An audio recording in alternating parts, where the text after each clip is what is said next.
Eu queria hoje fazer uma pergunta. A pergunta é a seguinte: até onde o investimento em educação vai realmente mudar a realidade do Brasil? E olha, é uma pergunta, não é difícil de formular, mas é difícil de entender a complexidade. E eu fui conversar com um dos papas em educação e emprego, realidade salarial brasileira, que é o nosso José Pastore, um tremendo profissional, maior especialista em emprego no Brasil, sem dúvida nenhuma. E a pergunta, volto a dizer, é: até onde o investimento em educação vai mudar a realidade do Brasil? Quando eu falo em investimento em educação, eu estou me referindo à educação como a resposta que a gente dá em caráter automático sempre que a gente pergunta o que falta fazer no Brasil para a gente melhorar a renda. E tem até vários estudos mostrando que quanto mais você estuda, mais você pode ganhar de salário em função das vagas as vagas que você pode pleitear. Mas por que a pergunta? Por que essa formulação?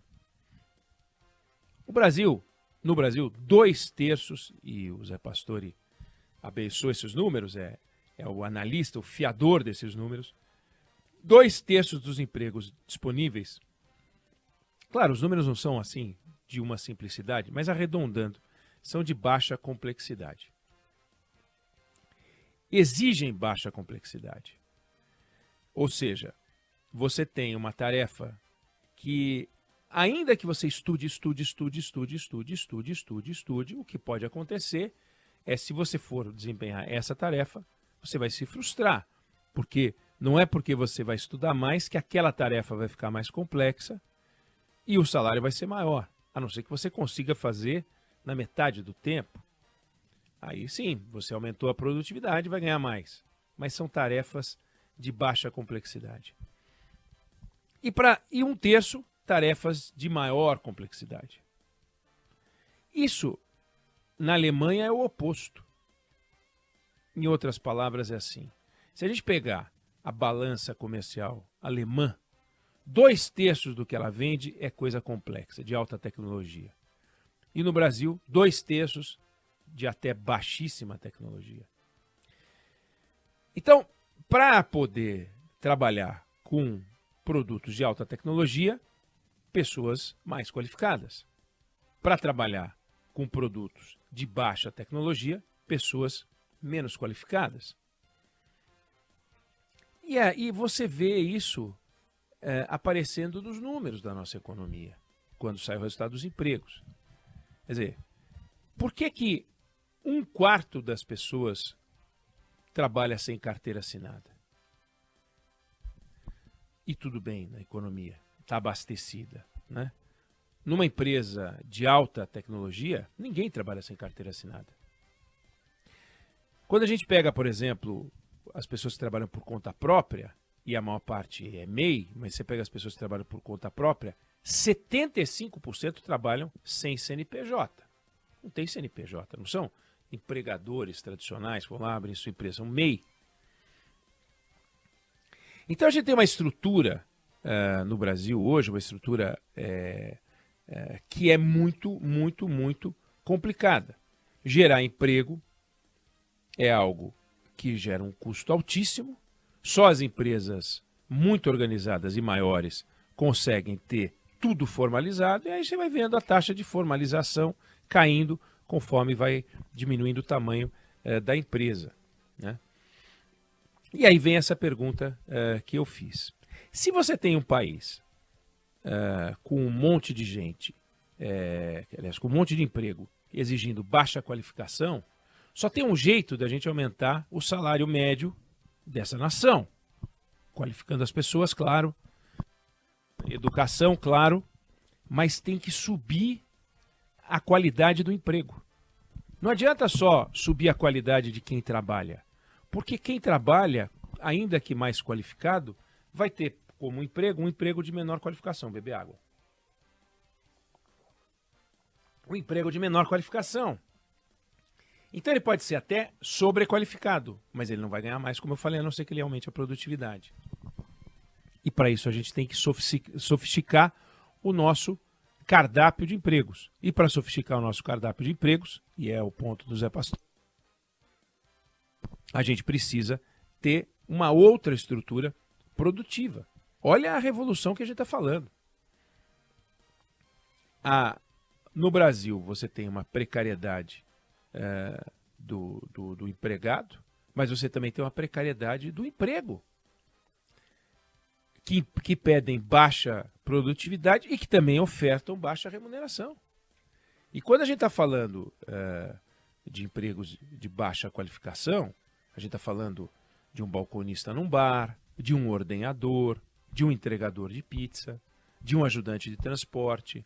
Vamos imaginar que hoje um balconista de um bar, um entregador de pizza, ele diga o seguinte: eu vou estudar, eu vou fazer uma faculdade e vou procurar um emprego de maior salário, ou seja, eu vou estar mais qualificado e vou disputar um emprego de maior salário. Ele pode disputar um emprego de maior salário, mas ele vai tirar uma outra pessoa que disputa aquele mesmo emprego com ele, porque não vai ter emprego para os dois. Então um dos dois vai ser um entregador de pizza, um balconista com curso maior do que o cargo, do que a função exige. A gente encontra um monte de gente em funções de baixa qualificação, pessoas mais qualificadas, ou melhor, que estudaram mais. Esse desafio o Brasil tem que enfrentar. Esse desafio o Brasil tem que discutir. Esse desafio da educação, quando discutido apenas do ponto de vista dos educadores, quando discutido apenas dentro da sala de aula, a gente é levado a acreditar que se a gente estudar, se a gente colocar o Brasil inteiro para estudar, se o Brasil inteiro tiver mais ensino, na outra ponta a gente vai ter um Brasil com salários maiores. E essa é a pergunta. Até onde o investimento em educação vai mudar a realidade do Brasil, a realidade salarial do Brasil? Vai contribuir de forma decisiva, mas ele não é único. Então, quem está estudando hoje tem que estudar. Não é um recado para quem está estudando parar de estudar. Mas é uma análise, é uma discussão que o professor José Pastore faz sobre o futuro do Brasil, baseado apenas na educação. É um conjunto, onde a educação tem um peso importante. E, vamos lá, com um desafio adicional, que é a entrada da inteligência artificial, que é a entrada da tecnologia, que antes roubava empregos de atividades repetitivas, né? Atividades rotineiras repetitivas, e hoje substitui a atividade intelectual.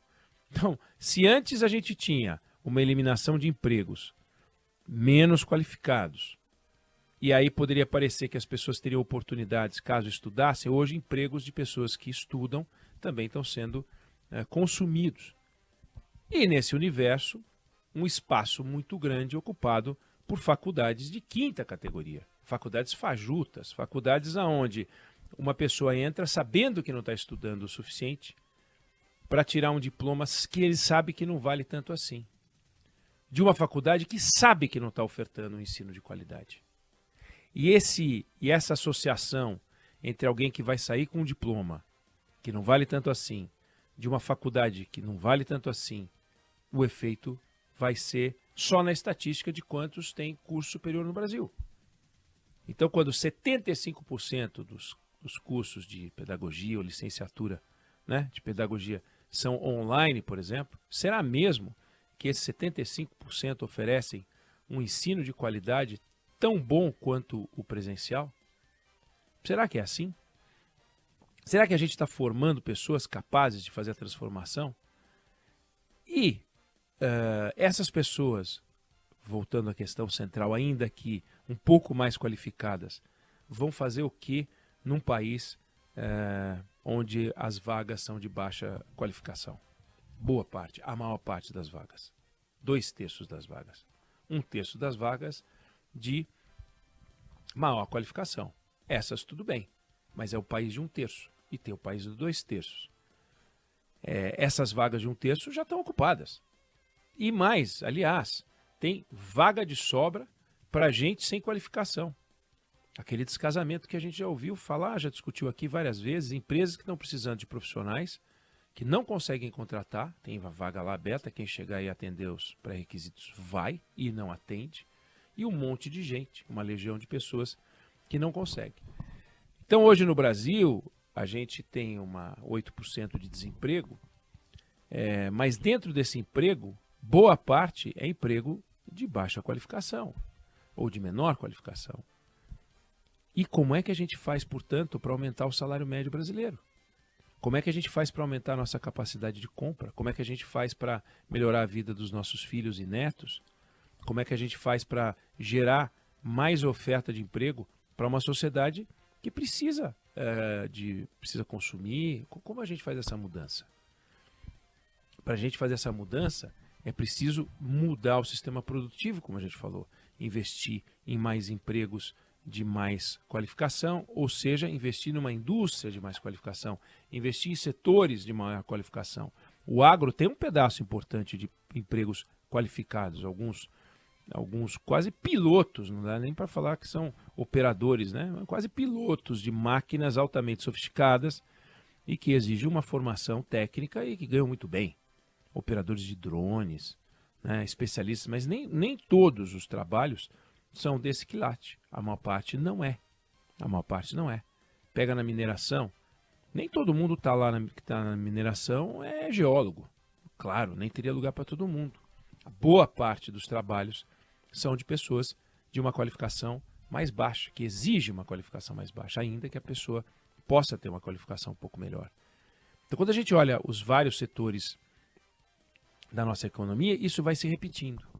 É uma característica única do Brasil? Não. Mas para um país que almeja aumentar a renda, para um país que almeja um salto qualitativo, um salto na qualidade da mão de obra, um salto no salário médio, a gente tem que pensar nisso, que a educação, ela qualifica as pessoas, mas a qualificação das pessoas não gera emprego de qualidade.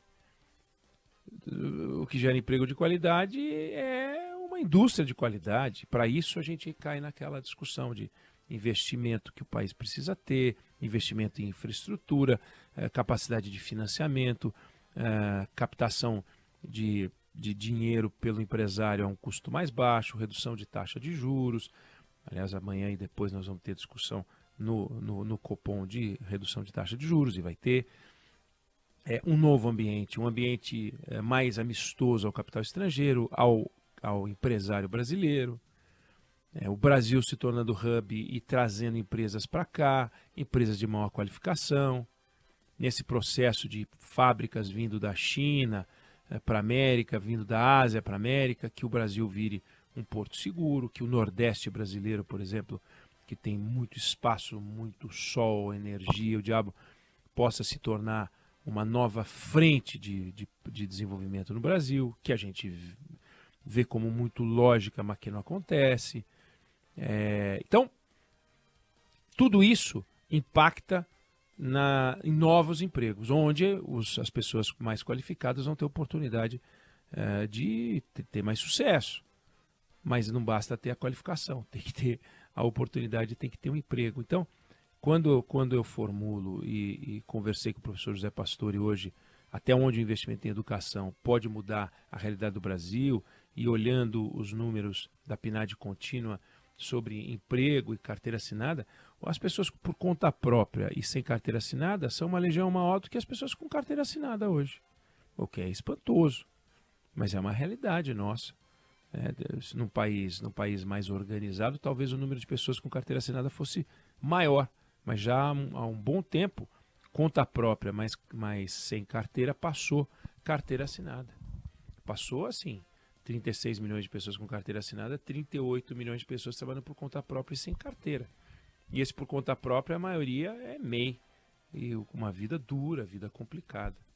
Então, é importante a gente fazer essa pergunta para não parecer aquela história, estuda menino, porque você vai ter um bom emprego.